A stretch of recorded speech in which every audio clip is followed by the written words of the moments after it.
ಪ್ರಜ್ವಲ್ ರೇವಣ್ಣ ವಿರುದ್ಧ ಅತ್ಯಾಚಾರ ಪ್ರಕರಣ ಇಂದಿಗೆ ಪ್ರಜ್ವಲ್ ರೇವಣ್ಣ ಎಸ್ಐಟಿ ಕಸ್ಟಡಿ ಅಂತ್ಯ.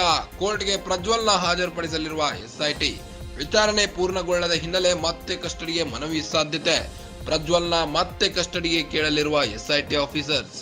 ವಿಚಾರಣೆ ವೇಳೆ ಎಸ್ಐಟಿಗೆ ಪ್ರಜ್ವಲ್ ಅಸಹಕಾರ ಹಿನ್ನೆಲೆ. ಯಾವುದೇ ಪ್ರಶ್ನೆಗಳಿಗೆ ಉತ್ತರ ನೀಡದ ಪ್ರಜ್ವಲ್ ರೇವಣ್ಣ. ನನಗೆ ಗೊತ್ತಿಲ್ಲ ಅಂತ ಮಾತ್ರ ಉತ್ತರಿಸಿದ್ದ ಪ್ರಜ್ವಲ್. ಅಲ್ಲದೆ ಎಸ್ಐಟಿಗೆ ಬೆದರಿಕೆ ಹಾಕಿದ್ದ ಬಗ್ಗೆ ಕೋರ್ಟ್ನಲ್ಲಿ ಪ್ರಸ್ತಾಪಿಸಲು ಎಸ್ಐಟಿ ತೀರ್ಮಾನ.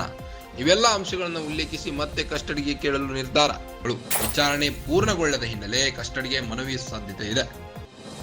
ಪ್ರಜ್ವಲ್ನ ಮತ್ತೆ ಕಸ್ಟಡಿಗೆ ಕೇಳಲಿರುವ ಎಸ್ಐಟಿ ಆಫೀಸರ್ಸ್. ವಿಚಾರಣೆ ವೇಳೆ ಎಸ್ಐಟಿಗೆ ಪ್ರಜ್ವಲ್ ಅಸಹಕಾರ ಹಿನ್ನೆಲೆ. ಯಾವುದೇ ಪ್ರಶ್ನೆಗಳಿಗೆ ಉತ್ತರ ನೀಡಿದ ಪ್ರಜ್ವಲ್ ನನಗೆ ಗೊತ್ತಿಲ್ಲ ಅಂತ ಮಾತ್ರ ಉತ್ತರಿಸುತ್ತಿದ್ದ. ಅಲ್ಲದೆ ಎಸ್ಐಟಿಗೆ ಬೆದರಿಕೆ ಹಾಕಿದ್ದ ಬಗ್ಗೆ ಕೋರ್ಟ್ನಲ್ಲಿ ಪ್ರಸ್ತಾಪಿಸಲು ಎಸ್ಐಟಿ ತೀರ್ಮಾನ ಮಾಡಿದೆ. ಇವೆಲ್ಲ ಅಂಶಗಳನ್ನು ಉಲ್ಲೇಖಿಸಿ ಮತ್ತೆ ಕಸ್ಟಡಿಗೆ ಕೇಳಲು ನಿರ್ಧಾರ ಮಾಡಿದೆ.